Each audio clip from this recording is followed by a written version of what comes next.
Dean, I have to ask you, what are you seeing in closing percentages out there? Do you have any statistics around growth or closing ability, or do you have anything? Because you work with hundreds of of contractors out there, and a lot of them are saying, "Hey, we're light on leads. Sales are a little bit harder. The customer's not buying. Finance declines."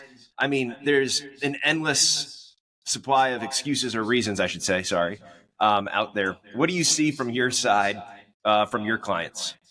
Yeah, I mean, one of the value drivers that we promote when we're signing a new customer to Ingage is that one of our goals is to help them raise their closing percentage and their average deal size.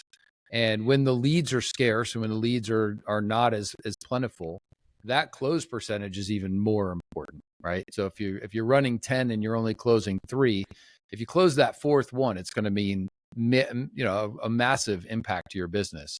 And what we found when people deploy technology in a meaningful way and they're really smart about how they help their sales reps adopt that technology and how they train on it, that we see double-digit increase percentages within their closing rate. So, and I don't mean like, going from 30 to 32 because that's a percent. It's like literally from 30 to 40% increase, double-digit increase in percentage of close.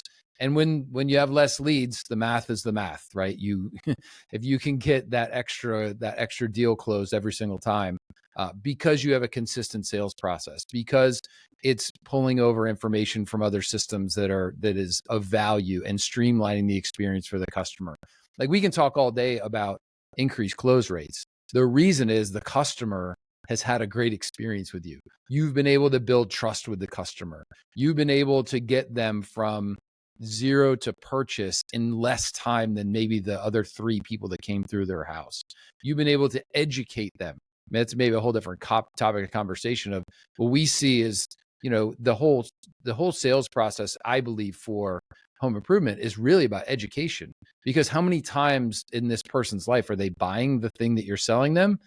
We believe we help in that education process, which leads to higher close rates, which might even lead to a higher deal size because you convince them that they need the extra roof vents or the whatever it is, And in the add-on sales, all of those things are helpful, but ultimately it's increasing that close rate on less leads that makes a big difference. Yeah. And Greg, if you don't mind, I'm going to tap onto that as well, because he hit two sides of the coin, right? Which is, the higher kind of close rate, but also when you're using technology to standardize and templatize a process, one of the hardest things to do in this, and everyone who runs one of these businesses know, when you're growing, you're training and teaching new sales reps, they leave, they go other places. Like, attrition and churn is a meaningful thing in this space.